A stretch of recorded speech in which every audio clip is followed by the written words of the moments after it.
Hello everyone, আমার এই ছোট্ট চ্যানেলে তোমাদের সকলকে জানাই স্বাগত। কোনো রকম ঝামেলা আর ঝঞ্ঝাট ছাড়াই কিভাবে খুব সহজ পদ্ধতিতে সর্ষে ইলিশ বানাবে, তাও আবার একটু অন্যরকম পদ্ধতিতে। আজকের এই ভিডিওতে তোমাদের সঙ্গে সেই রেসিপিটাই শেয়ার করব।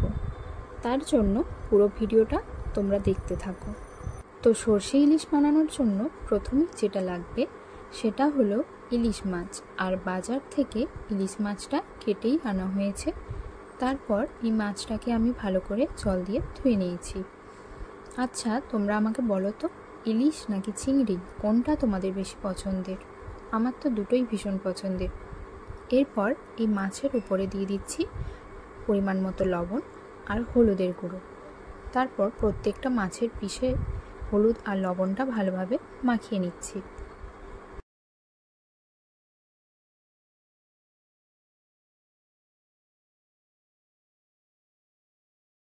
এইভাবে প্রত্যেকটা মাছের পিসের মধ্যে লবণ আর হলুদ মাখিয়ে নিচ্ছি। এরপর সর্ষে ইলিশ বানানোর জন্য একটা মশলা তৈরি করতে হবে, আর সেটার জন্য লাগবে গোটা কালো সর্ষে, আদা, কয়েকটা কাঁচা লঙ্কা আর পেঁয়াজ। এই প্রত্যেকটাকেই আমি শিলনোড়ার মধ্যে বেটে নিচ্ছি। শিলনোড়ায় বাটা মশলায় রান্না করা প্রত্যেকটা রেসিপি কিন্তু খুবই সুস্বাদু হয়ে থাকে। তোমরা চাইলে মিক্সার গ্রাইন্ডারের মধ্যেও সমস্ত মশলা পেস্ট করে নিতে পারো। গোটা কালো সর্ষে, আদা, কাঁচা লঙ্কা আর পেঁয়াজ শিলনোড়ার মধ্যে বেটে নিয়েছি। এরপরে এর মধ্যে অ্যাড করে দিচ্ছি হলুদের গুঁড়ো আর অল্প পরিমাণে একটু জিরের গুঁড়ো। এরপর এই মাছের পিসগুলোর মধ্যে মশলাটাকে এপিট ওপিট করে ভালো করে মাখিয়ে নিতে হবে।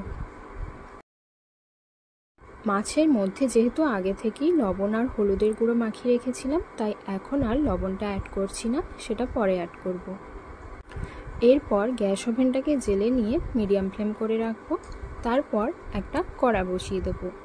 কড়াটা যখন একটু গরম হয়ে আসবে তার মধ্যে 1 চামচ মতো সর্ষে তেল দিয়ে দেবো। সর্ষে তেলটা একটু গরম হয়ে গেলে তার মধ্যে প্রত্যেকটা মশলা মাখানো মাছের পিসকে এইভাবে দিয়ে দেবো।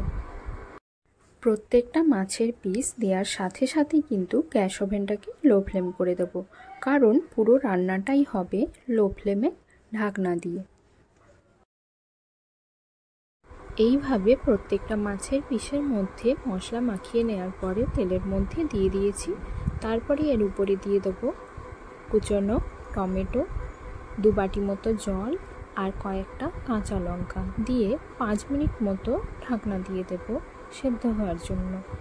মাছের এক পাশটা যখন সেদ্ধ হয়ে যাবে 5 মিনিট পরে ঢাকনা খুলে উপর থেকে একটু সর্ষে তেল ছড়িয়ে দেব। এরপর প্রত্যেকটা মাছের এক পাশ যখন সেদ্ধ হয়ে যাবে ঠিক তার অপর পাশটাও খুন্তির সাহায্য নিয়ে উল্টে দেব, আর 5 মিনিট মতো আবারও ঢাকনা দিয়ে দেব যাতে অপর পাশটাও সেদ্ধ হয়ে যায়। 5 মিনিট পর ঢাকনা খুলে নামিয়ে নিলেই রেডি সর্ষে ইলিশ।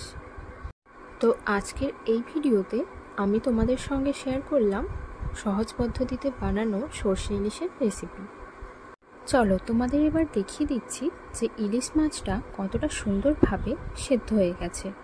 আর সর্ষে ইলিশটা খেতে এতটাই সুস্বাদু হয়েছিল যে তোমাদের বলে বোঝাতে পারবো না। তোমরা কিন্তু অবশ্যই বাড়িতে এই রেসিপিটা ট্রাই করো। ইলিশ মাছ নাকি চিংড়ি মাছ, কোন মাছের রেসিপি তোমাদের সবথেকে বেশি পছন্দের তা কিন্তু অবশ্যই তোমরা কমেন্ট করে জানিও।